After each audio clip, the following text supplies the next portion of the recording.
All right, guys, we're back. Hustle and Grind Season 3. Here we come. We've taken a little bit of time off here to retool and regroup, and we are coming back stronger and better than ever for Season 3. Scotty, what do you think? Can't wait, man. It's been a while. Thank you guys for sticking around. If you've been wondering where we're at, we're still here.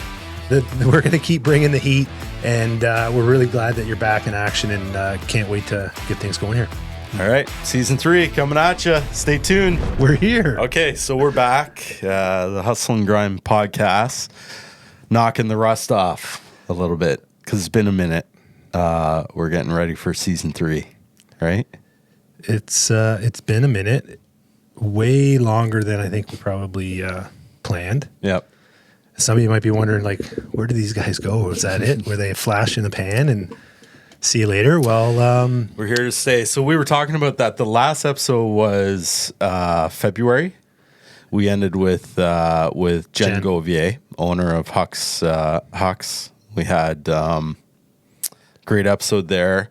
And I don't know. I just think that a few things happen in my perspective, anyways, is that we kind of created a juggernaut without really expecting it, right? So we did Season 1, Season 2, really started to gain a lot of traffic and a lot of notoriety.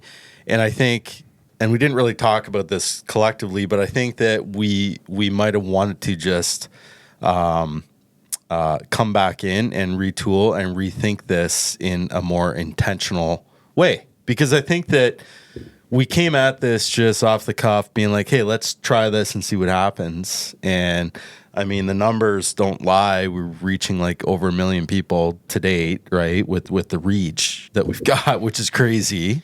Crazy. So I think we've kind of created a little bit of an idea of restructuring, Scott, about having you and I have some conversations more without a guest. Yeah, not that we're going to not have guests back on, because I think, excuse me, that it'll be, there's still a lot of good conversations to be had.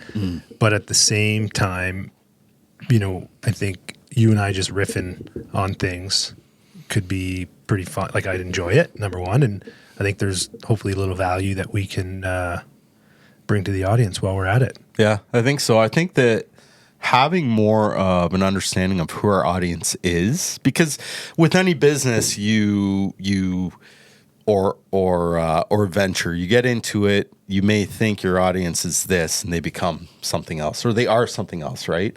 And I think that we've discovered that, and to my surprise, a lot of people that I know, even like my niece in her early 20s listening to our pod, like there's a lot of people that we've been talking to, I think collectively, that they're like, yeah, I listened to you, that I never really would have thought that they did. So I think that allows us to create this avatar of who our listener may be, which is pretty vast, but there seems to be a lot of people that I've talked to of listeners who either are in a job and they want to start a business, because we talk a lot about that, about starting up a business and the hustle and grind and the reality. And there's those that they've just always wanted to start a business, and we've helped push them over the fence a little bit to help them with a bit of knowledge, maybe. Well, I mean, I don't think I'm like, there's people out there that are listening that are far smarter than I am. Oh, me too. 100%. Let's not forget that, you know, we're learning every day. I think that's kind of part of the journey is being open to new ideas and exploring conversations around, you know, what can we do better? How can we maybe see around a few corners, or at least, you know, maybe somebody's been close, almost taken the jump. Maybe one conversation just opens a new idea and a new path that somebody may never have seen as an option prior. And that's enough for somebody to take action, whether it's even just going to the boss and asking for a promotion and building some value in or stating your case in some cases, or maybe just selling your spouse to give you the confidence you need to go out and take that shot. And I think you just shared before we started recording somebody that you know who, you know, has been, you know, working in the trades for a big company and who's listening to our show and has taken the leap. And and now they've started their business and their spouse is behind them, and are they working together? Yeah. There's a few cases of that where it's kind of been, there's been, a couple that I know that we'll probably talk about them, maybe even have them on as guests. Husband and wife started a business. We kind of help them navigate that indirectly. I didn't know they were listening to us, and they were, and I kind of helped them with their marketing and that sort of thing. But yeah, there's been a lot of people that they've just, you know, I don't know. It's been very surprising as we've taken this, I guess, kind of hiatus to retool. And we get busy too with our own businesses, our own careers, Alex included, myself, yourself. Like, we had to really focus on our own growth too of our day job, quote unquote day jobs. But what I did find is, you know, I'm going to a lot more networking events, the Chamber of Commerce, and there were some other events. And when I go to these events, there's usually at least 2 or 3 people that come up to me and they're like, hey, you know, we love the podcast, that sort of thing. And that's been really cool because it's not really something that I'm necessarily comfortable with. I don't like being the center of attention. I don't like walking into a room and people knowing who I am. I'd rather just kind of you know, sit back and observe, right? So that's been kind of interesting. And then people saying, hey, where have you been? You know, we listen to your podcast regularly. When's the next episode coming out and that sort of thing. So that's kind of been a cool experience for me. I know you've experienced that too, where people are like, dude, where you been? Like, for sure. Get back on it. And it's been on a couple of occasions of folks who are, you wouldn't necessarily know that they were listening, and you don't realize that they were until they're like, when's the next episode coming? Yeah. And you're like, oh shit, that's kind of nice. Yeah. And you know, you guys have heard it before. I've got kids that play sports, and so you're connected through different families that you've known over the years in the arenas or on the ball diamonds. And, you know, so you're getting some of those folks stepping up and saying, hey, checked you out. You know, your pod's been great. It's gotten me to think about things a little bit differently. Keep doing what you're doing. I'm glad it's working out. You guys seem to be having fun, and we are. Oh yeah. I think Rogers was a big part of that first kind of couple chapters there. And you know, I don't know. You tell me. I haven't asked you this, but do you think, was it easier to take a little bit longer of a hiatus and not get back on the horse because we knew our episodes were airing on Rogers weekly? You know, there's repeats in there, of course, through their programming, but there's a little bit of pixie dust still sprinkling around, even though we're not. Like, was that any part of your thought process? Yeah, I think so. The fact that now, you know, we're obligated, sort of thing, to really provide, you know, there's like a sense of responsibility now, I think they need more content. Yeah. You know, their programming schedule, fortunately for us, isn't as hot and heavy as we were recording last year. Right. Or earlier this year even. Yeah. Right? Because we were pretty consistently at it weekly. So their schedule wasn't as hot. So that kind of let some breathing room. Yeah. But I think they only have a few more episodes to air, so we better get our shit together. Yeah, for sure. I think that's been really good. That's been funny actually too. Is that, you know, you get people texting you from Joe Cool saying, "Man, you're on the TV. What the fuck are you doing on the TV right now?" I'm like, "That's our podcast, man." And sure enough, we're on late with Rogers, so it kind of aligns with people going out and stuff like that, or people at home saying, "Hey, I'm watching your podcast on Rogers." Kind of surreal, but again, like, I don't know, man. It just kind of took on a life of its own, and I think you and I are pretty humble, but I think that what has been interesting, or what's been good about this, is that we come to a place with extreme curiosity, and we're able to ask those questions of our guests. I think you and I are very like really interested in the nuts and bolts, like the nitty gritty of the grind, right? Hence the name of the pod. But really, you know, like screw the fluff. Like, what is it really going to take, you know, to create a successful business or be an entrepreneur? I think. Yeah. Yeah, man. Well, I'm pumped to be back. Yeah. I know we've been texting. Alex is busy shit. We'll probably call him out on another episode later. Just again, you talk about the grind, the nitty gritty, the things that the glamorous side of a business is easy. People see it, they post it on their socials. They're like, oh man, they're, you know, what a gig. Maybe I'll, like Alex earlier, like somebody like, oh, I'll go buy some cameras and start shooting video. Yeah. It's like, yeah, okay, but like now you're in post till 3 a.m, right, and you got to be on site for a shoot the next day at 7:30. Yeah. Like that shit's not exciting and glamorous, but Right. you know, most operators aren't necessarily sharing that side of their business. Right. Yeah. So but that's what it takes. This guy just can't say no. He just says, yeah, sure, let's go. Let's do the business. I keep telling him he needs to charge his clients more money. Yeah. Because he's too nice, and but he's built a book of business, and fortunately he must like us enough to stick around with us. Yeah. But I think you know, there's an element of finding new chapters in your business where maybe you have to look hard in the mirror and go like, you don't want to jack the rates up on your clients, but when you're in a service business like shooting video, whether it's for real estate or a corporate photo shoot or whatever the case may be, or a pod, you only have so many hours in the day. Yeah. And if you're the one putting all those finishing touches on everything, you know, it becomes like, where do you find support and help? And how do you relinquish some of that control and delegating some of those responsibilities? Wink, wink, nudge, nudge. Yeah. Well, that's kind of the age old battle, right? Of owner operator versus, you know, just owner, right? And working, we talk a lot about this, but working in the business versus working on the business, right? And taking that time to work on your business instead of just being caught in the weeds all the time. We're all guilty of it for sure.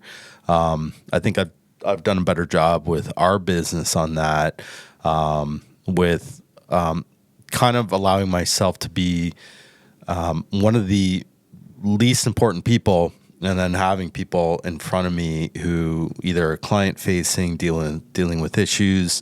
So I can kind of look at it from a 10,000 foot view and be like, well, no, like, and just move the parts around to look at it, you know, to build the business and not just be caught in the weeds. So seems like that's something that you've started to figure out a little bit more on, but I'm sure you can remember not that long ago where there was no way to pass the torch because you were too deeply involved on the front lines. Yeah. Yep. Right. Yeah. Yeah. So when was the moment? Was it us shooting the shit on the pod that kind of gave you an extra kick in the ass because it's like, I better practice what I preach? Like, when did you kind of realize that, okay, enough is enough? I think it's just, it comes with growth, and it comes with experience, and it comes with time. Not that this is about me and my business, but I mean, you know, as an exerciser to give some value, you know, you start out of the gates, and myself being a creative person, a graphic designer, I was like, oh, I can bring value to clients from a creative point of view. And that was good to get like 5 clients or whatever really quick. And I can manage that. Similar with Alex and his skills, being a videographer, a photographer, that sort of thing. You know, he can really service a client, a number of clients, but at some point, you just don't have a chance because you become maxed out. You don't have a choice. You become maxed out. So you either have to sink or swim. You just do. And I think, and I don't have the answer to what year or when that switch needs to happen, but it's a do or die situation, because you cannot just sustain yourself long enough based on your own knowledge or expertise, or that, unless you're charging a ton of money, right? If you're charging a lot of money for a small amount of clients to get your expertise, then that formula might work. But if you're looking to scale a business like what I am with an agency, and I now have 20 people working for me, and we're looking to really scale globally, then Ryan Beliveau is not going to be the one to do that, right? And also to being tied from a relationship point of view to clients, it's good, but often it has negative effects because they want so much out of you, personally, professionally. They're texting you at night, you're doing golf tournaments, like things like that. So that's where you really do need to kind of put some people in front of you to almost block those. There's a lot of clients now that we have, they don't even know who I am, which is great, because I have the people that have created those relationships instead of me. And it takes that kind of onus off of me. Relieves some of that schedule and responsibilities and just the stuff that just stacks up and ends up erasing your day. Yeah, you just honestly, you don't have a choice at some point. And if listeners are hearing this, I don't know where you are in your entrepreneurship journey. If you're year 1, month 1, year 5, I don't know when that switch will happen, but that switch will need to happen if you want to create a sustainable business. Look, it's one thing if you're creating a salary, or if you're creating a job for yourself. That's fine. You can go out and create a job for yourself, but if you're creating a business, that's a different thing. Well, I think there's some nuance there that some folks out there, it might be a dilemma that they're actually in. Yeah. They left the job to own their own business, but they just own a job. Yeah. Yeah, you're right. Right? Yeah, you nailed it. So, yeah. Are you a business owner, or do you just own your job? Yeah. Right? And that's I don't know if that's a trap or a pitfall, or if it's a roadblock or a hurdle or what it is. But, that's the moment of looking in the mirror and just asking yourself, like, in that case, are you better off just to go get a corporate gig somewhere with benefits and vacation and whatever the case may be? Because that might be okay, and that might be the right move. Or do you have that difficult conversation and start to carve a path to like what it might look like to grow a business? Yeah. I can imagine there's fear in.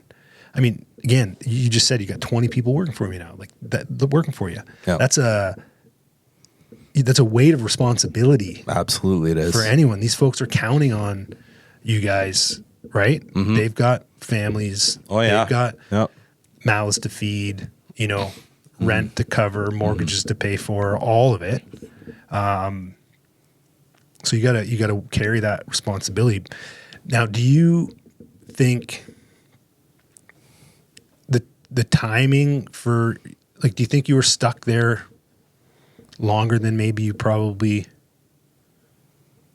should have been? Like, could you have kind of pushed to I guess delegate responsibility sooner? And then second part to that is, now that you have, what impact has it actually made on your ability to grow the business? Yeah.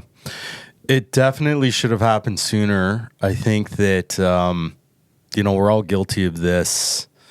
And I don't even look at myself as a control freak. Like, I'm a team player and that sort of thing. But I think that it just took some time to have some trust that someone else is going to do it, quote unquote, as good as I do, right? And let's be honest, no one's going to ever care about your business as much as you do it as well as you do. But you have to release some control and trust into people that A, may do it differently than you. B, right? Maybe even better. And B, even better, which right? which has actually been the case in my experience. So again, 2020 hindsight, but I'm like, well, fuck. Yeah, if I should have hired that guy way earlier, because he actually does fill a gap that where I had a weakness.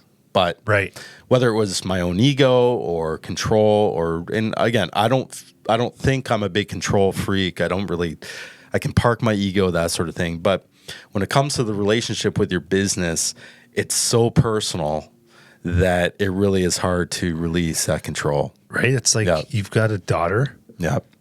If there's a day where some dude decides to pop a big question, you're probably going to have, some concerns with, whether that's a good fit. Yeah. And, what that's going to mean for her future, so your business is like one of your children in that Totally sense, is. right? Where Yeah. you're just, It is. but one day at some point, like your kids have to make their own decisions. Yeah. And they got to be able to figure some shit out on their own. And in fact, they're probably not going to really grow as a human until they've screwed some shit up at one point or another. Yeah. Yeah. So there you go. The analogy of your business as a child, same thing. Right. Your business has to screw up to grow. You have to test. You got to pressure test it. You got to test some things. Yeah. You got to, like you said, relinquish some control and try something new and take on maybe a little bit of risk and yeah. Because if you don't, you can be flat, and then again, it's just another job.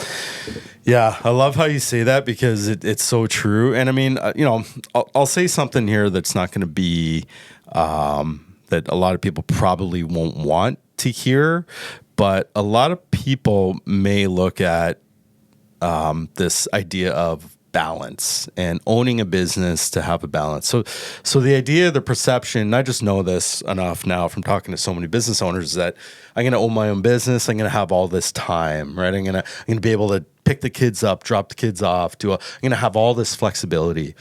The truth and reality is that owning your own business has a massive imbalance. And what I've learned anyways with myself is just like, how do you manage those imbalances, right? And that goes through life with everything. I mean, you look at extreme athletes, right, or Olympic athletes. There has to be an imbalance there, right, where they're so dedicated and so obsessed with their sport that other things seem to suffer. Now, it's up to you as a business owner or an entrepreneur to really understand and how to navigate those imbalances, because that's gonna change all the time, right?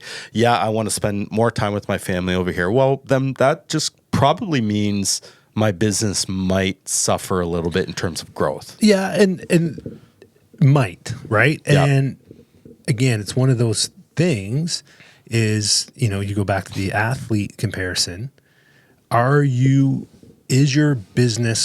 trying to be an Olympic gold medalist? Yeah, I love that you just said that. Right? Yeah. Are you trying to podium in the business Olympics? Yeah. Okay. Yeah. Or are you just a professional athlete? Right? Because there are a lot of athletes who play pro who do just well, they do just fine, right? They're not maybe in the spotlight, they're maybe a fourth line center. Yeah. Right? Yeah. But they're fucking pros. But so there's some variables there, and I love the analogy between the business and the athletics, because some athletes are just bloody gifted, man. Yeah, we talked about it before, that's true. Like growing up, like some kids that ended up playing pro, you just knew. It didn't matter what club they played on or where they played on or how many, elite spring teams they were on. They were just gonna be a showstopper. Yeah. But then there's other cats you played with that were never the top cat on their squad. Yeah. Yeah. Right. And we're just, they were good. They were steady. They'd still play at a high level. And they have long careers in the show. Yeah. I love that you said that, because it's actually something I'm struggling with, and intentionally, I shouldn't say my team and I, I'm, personally, I'm super competitive. So like you said, I want to be that Olympic athlete as a business owner, right? And the obsession becomes like being the best and being the best. But I have to release that because I'm never going to be the best. It's always going to be someone better than my company. And we're doing very well in the trajectory that we have established now with the growth that we've experienced, that sort of thing. So to your point, Scott, we're really good pro athletes right now. And I think to get to that next level of like, I don't know, Olympic athlete being the best, that sort of thing, it's kind of going to be a thing that we just chase forever. And in the meantime, there's a lot that you sacrifice, right? So yeah, it's something that we're trying to figure out right now is that like, look, can we actually work with others in our industry that are competitors? The answer is yes. There's a lot of big companies that work with competitors. It's just like, again, parking the ego and making sure that the owners are on the same page and you can work together instead of competing against each other. There's a book called like The Blue Ocean, I think is what it is, something like that, where it is about like the ocean's so vast that you're able to work within. Coexist. Yeah. So that's something that we're exploring now, is that like, personally, I want to be the best because of my competitive nature and that sort of thing. But what's best for the business is not that. What's best for the business is to play at our best as, like what you say, a pro athlete at a high level and continue on that trajectory without really having to have this kind of weight on our shoulders of just never like. It's never enough. You know what I mean? And as a leader, I need to be better at that with my team and being like, what we're doing is great.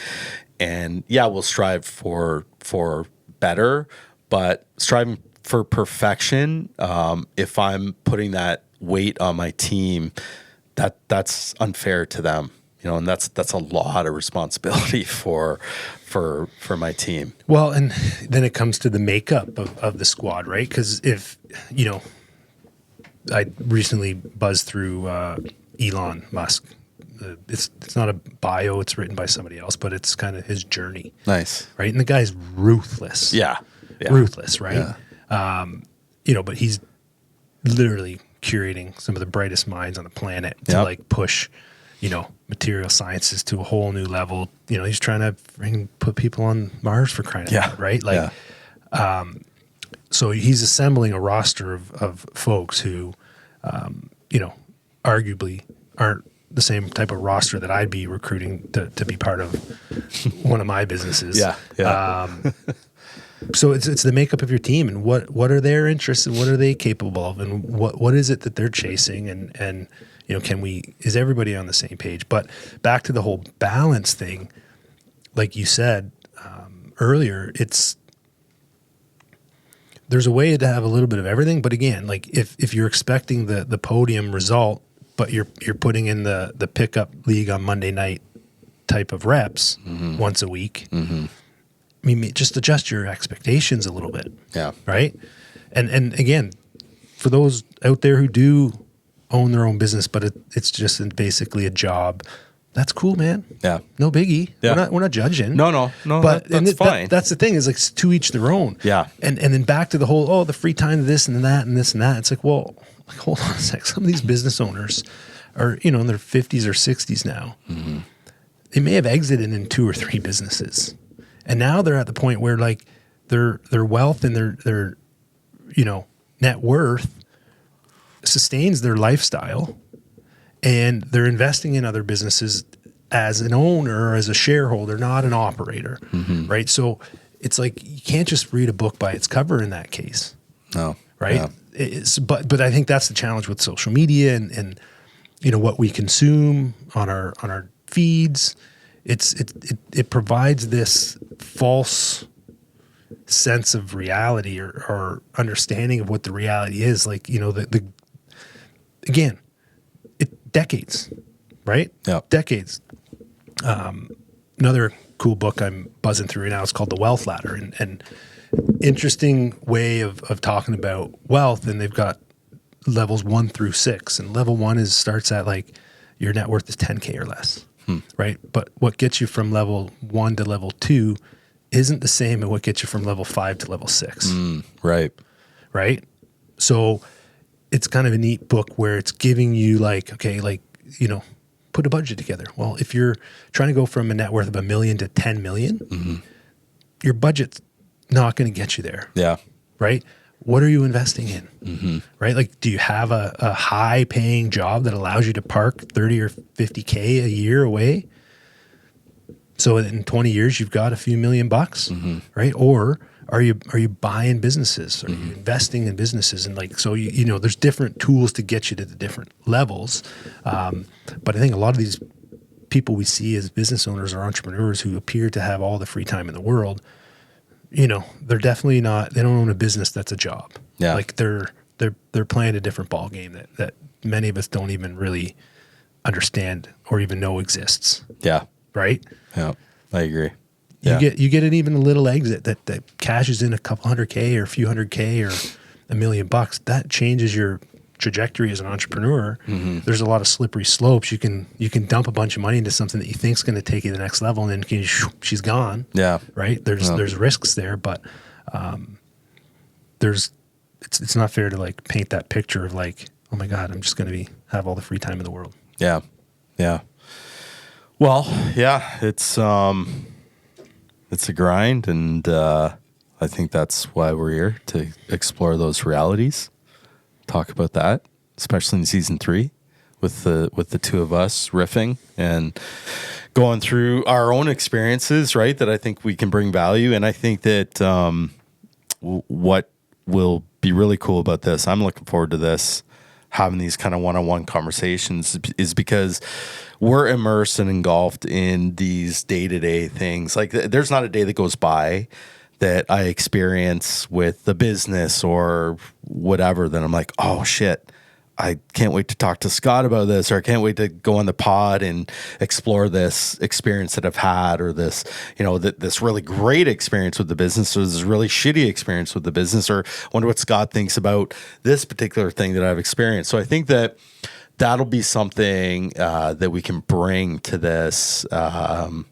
of kind of our own experiences and exploring that together, right? And throwing that out to the audience and being like, hey, like this was a great experience with this business. Why was this so great? And exploring that versus why was this other experience so bad? You know, what are the variables in between that make a really good business and a really bad business? And man, I've got a laundry list of ideas on that. Yeah, we could talk for days. Yeah. So maybe that's what we'll do. Maybe that's what we'll do. So okay, well, yeah, stay tuned. Yeah, okay? I want to wrap this one up here. We'll wrap her up. Stay tuned for some more episodes. Again, we're going to have season 3. We're going to have guests. We're going to have a little bit more riffing with Scott and I. And yeah, we've got a great guest lineup too already that we're really, really excited. So so if there was one little piece that you took away from this and you enjoyed it, please like and share. Send it to somebody who you think might take a little takeaway from listening in. I don't think we did a lot of plugging for ourselves on the first go around to check us out and to like and to share, but no. I think this time around we probably should. We will. Let's get back into the mix and grow this thing. Let's grow. Hustle and grind, baby. Here we come. Season 3. Let's go. There it is. There you go. Yeah, baby. Another great episode. Thanks for joining us. Please support our podcast. By supporting us, you can go to YouTube, follow us on Facebook, Instagram, go to our website, hustleandgrindpod.com. That way you can go and you can apply to be a guest. Listen to us anywhere that you listen to your podcast, Spotify, Apple, all the channels. But we really appreciate your support.